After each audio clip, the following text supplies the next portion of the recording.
तो रोज़ की तरह अनलिखनी ब्लॉग में सबका हार्दिक स्वागत है। सबके मंगल भोज की कामना के साथ प्रेरणादायक विषय में दोस्तों आज के प्रसंग में मानव जीवन में जब मानव इस जीवन को प्राप्त करता है या कोई भी प्राणी किसी भी अवतार में जन्म लेता है, किसी भी योनि में जन्म लेता है, तो उसे अपने कर्तव्यों के निर्वहन के लिए किस प्रकार से मार्गदर्शन या एक उचित रास्ते के चयन की आवश्यकता होती है, क्योंकि उस मार्ग से ही वह अपने भविष्य का निर्माण करने में सक्षम होता है। यानी हम जिस दिशा की तरफ किसी भी चीज़ को ले जाएंगे उसी दिशा में वह आगे बढ़ेगा। जिस प्रकार एक बेल होती है, वह वृक्ष में जब बेल चढ़ती है तो वह बेल को जैसे वृक्ष का आकार होता है उसी के अनुसार वह उसके चारों तरफ लिपट करके आगे बढ़ती है, और अगर उसमें फल देने वाली होती है वो फल देती है। अगर उसको सही मार्ग नहीं मिलेगा तो वह बेल आगे नहीं बढ़ेगी। तो इस पृथ्वी मंडल में दोस्तों यानी इस धरती पर जन्म लेने वाले प्रत्येक प्राणी को एक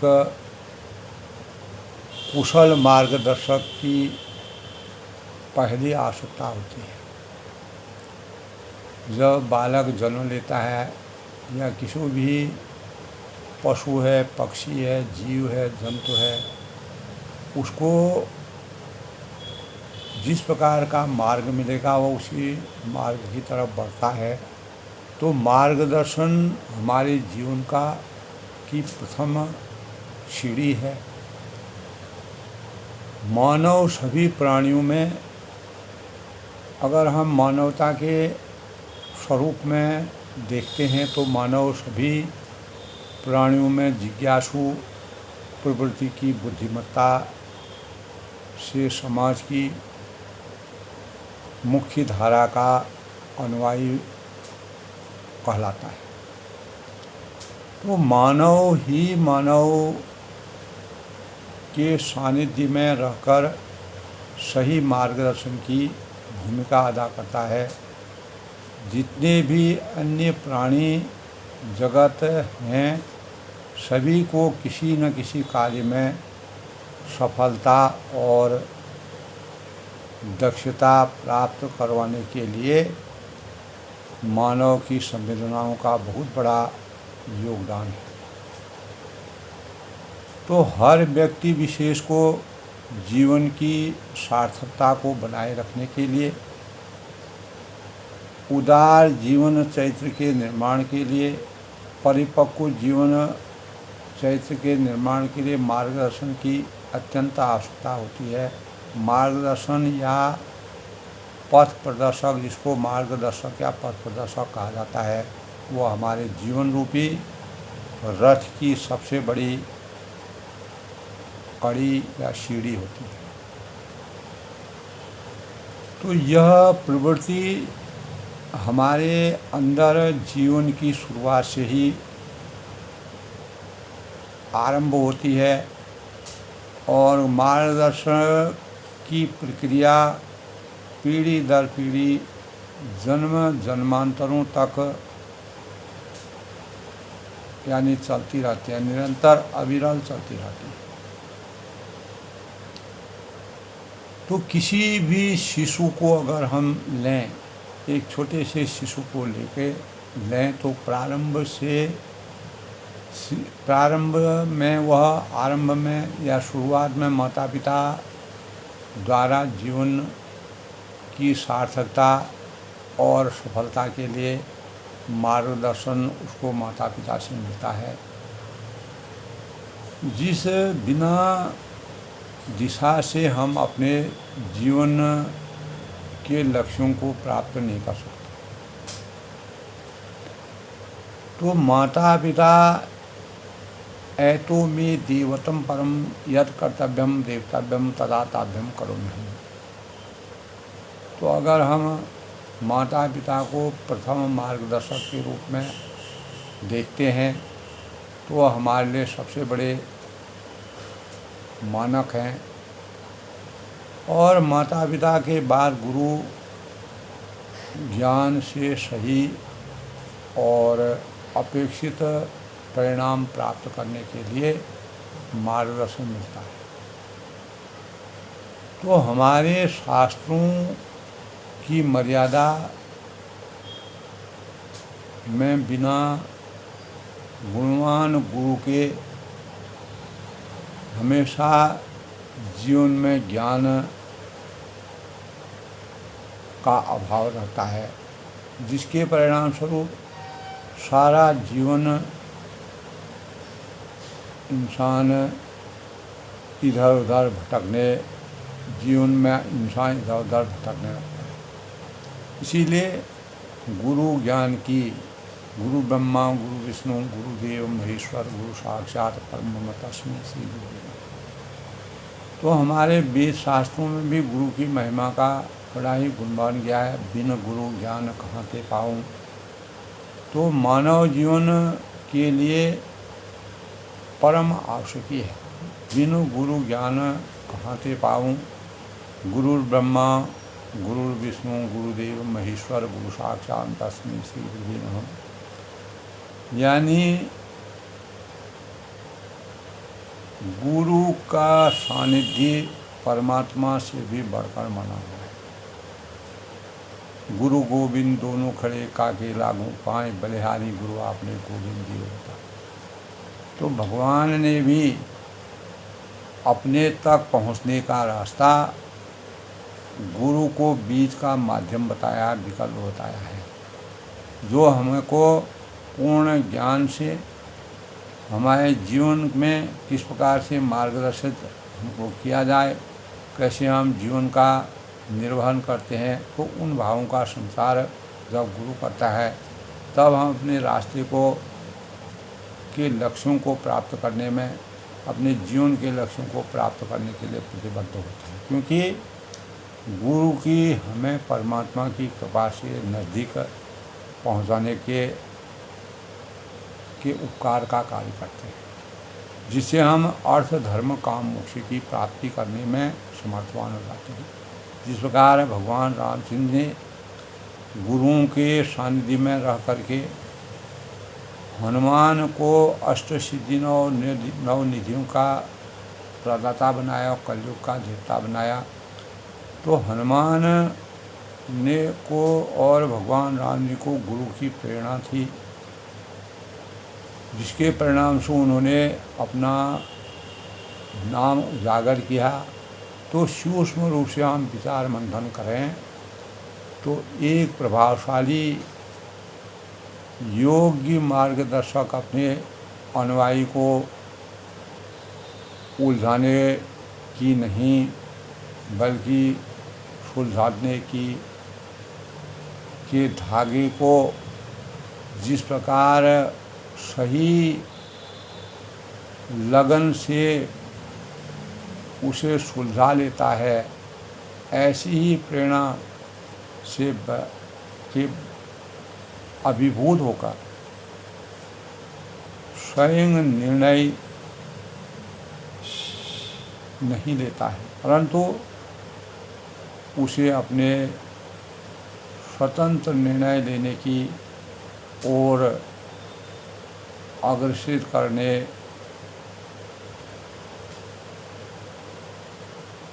करके आकाश में उड़ते हुए पक्षी की तरह स्वच्छंदता से सारी दिशा के मार्गदर्शन के लिए कृत संकल्प होकर कार्य करने के लिए, कार्यों को करने के लिए ज्ञानवान और चरित्रवान बनाने की कोशिश करता है। तो एक मार्गदर्शक की भूमिका हमारे जीवन में या प्रत्येक प्राणी के जीवन में किस प्रकार से एक पक्षी को अगर उसके अन्य पक्षी जब उसको मार्गदर्शित करते हैं तो उसी दिशा की तरफ बढ़ते हैं। तो जैसे कि दोस्तों हम समझ सकते हैं कि प्रगतिशील व्यक्तित्व के लिए सही और अपेक्षित परिणामों की प्राप्ति के लिए मार्गदर्शन मील के पत्थर के समान कार्य करने की प्रक्रिया है। यदि हमें किसी का मार्गदर्शन नहीं मिलेगा तो हमारा जीवन मझधार में फंसी हुई नाव के समान हो जाता है। अर्थात ऐसी स्थिति में, ऐसी परिस्थिति में हम लक्ष्यहीन और दिशाहीन हो सकते हैं। तो लक्ष्यहीन और दिशाहीन मार्ग को हमें कभी भी अपने जीवन में नहीं, लक्ष्यों के साथ दिशा का मार्गदर्शन करना हमारे जीवन की सर्वोपरि भूमिका है। यह निश्चित ही दोस्तों सत्य है कि ज्ञानी पुरुष एक भटके हुए और दिशाहीन व्यक्तित्व को भी कर्तव्यों की ओर उचित या सफल भविष्य की अपेक्षा करते हुए अपने अदम्य प्रयासों से उसके जीवन की तस्वीर का खाका बदलने में सक्षम हो जाता है। तो जिससे दोस्तों उसका समय यानी समग्र विकास हो सकता है, उन्नति के शिखर पर अवतरित हो सकता है, उत्थान हो सकता है। तो इसीलिए मार्गदर्शक की सही भूमिका मायने रखती है और एक निस्वार्थ सेवा भाव की समीक्षा के साथ हम अगर सही मार्गदर्शक के रूप में कार्य करें तो यही परोपकार की भावनाएं हैं। और मार्गदर्शन एक ऐसी कर्तव्य परायणता है जो दलदल में फंसे हुए इंसान या जीव के जीवन के लिए सबसे बड़ा हथियार है, सबसे बड़े औषधि है, अस्त्र है, जिसके परिणाम स्वरूप वह अपने अपने परिवार, समाज और राष्ट्र निर्माण की आधारशिला की मजबूती के लिए कुछ भी नया आयाम खड़ा कर सकता है। तो इसी हथियार के सामर्थ्य से वह मार्गदर्शक की भी अपने मनोबल को बढ़ाने में समर्थवान हो सकता है और अपार आनंद की अनुभूति प्राप्त करता है। मार्गदर्शन की भूमिका का प्रतिफल समाज में आदर और सामाजिक और उपयोगिता की को विकसित प्रवृत्ति का संचार हमारे अंतःकरण में होता है। तो दोस्तों हमें हमारे शास्त्रों के अनुसार, हमारे पुराणों के अनुसार, हमारे ग्रंथों के अनुसार आध्यात्म से केवल प्राणी मात्र ही नहीं था बल्कि प्रकृति से भी मार्गदर्शन की सीख प्राप्त होती है। प्रकृति से हम कुछ सीखते हैं, हम जीव से कुछ समझते हैं, पशुओं से सीख सकते हैं, पक्षियों से समझ सकते हैं और छोटे छोटे भ्रमर चींटियों से सीख सकते हैं, भौरों से सीख सकते हैं।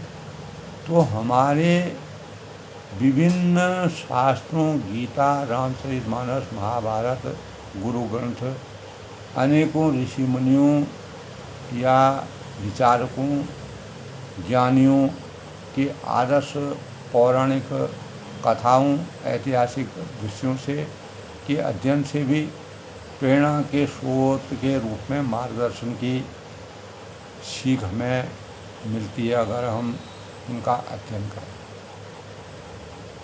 तो हमारी संस्कृति हमें हमेशा अच्छे मार्गदर्शन के लिए प्रेरित करती है, जबकि हम उसका सही ढंग से मनन करें, चिंतन करें, अध्ययन करें।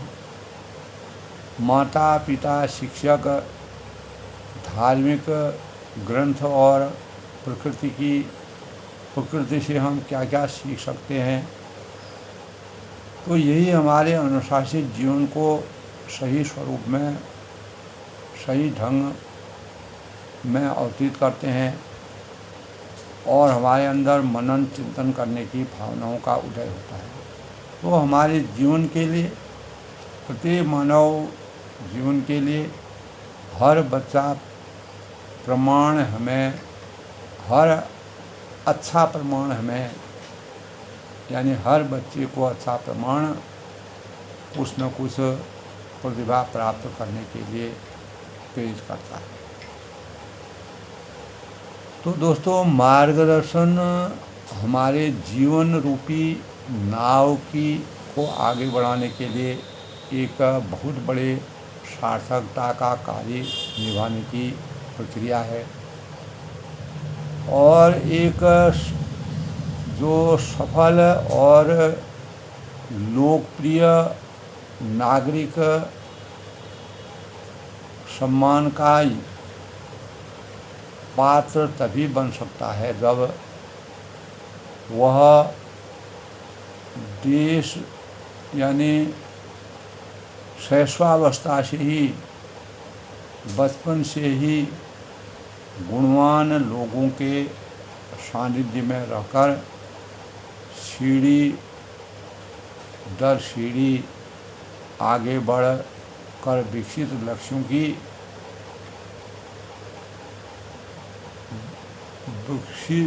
लक्ष्यों को अपना निशाना बनाकर आगे बढ़ता रहता है। तो तभी दोस्तों हम सही सारथी बनकर अपने परिवार, समाज और राष्ट्र निर्माण में सही योगदान देकर सफलता की सीढ़ी तक पहुँचने में कामयाबी हासिल कर सकते हैं। एक भावी नागरिक के लिए यह एक प्रेरणा के समान है। इसीलिए मानव जीवन में मार्गदर्शन मानवता को सचेत और उजागर करने का सबसे बड़ा हथियार है, अस्त्र है और सबसे बड़ा मार्ग है, सबसे बड़ी उपलब्धि है।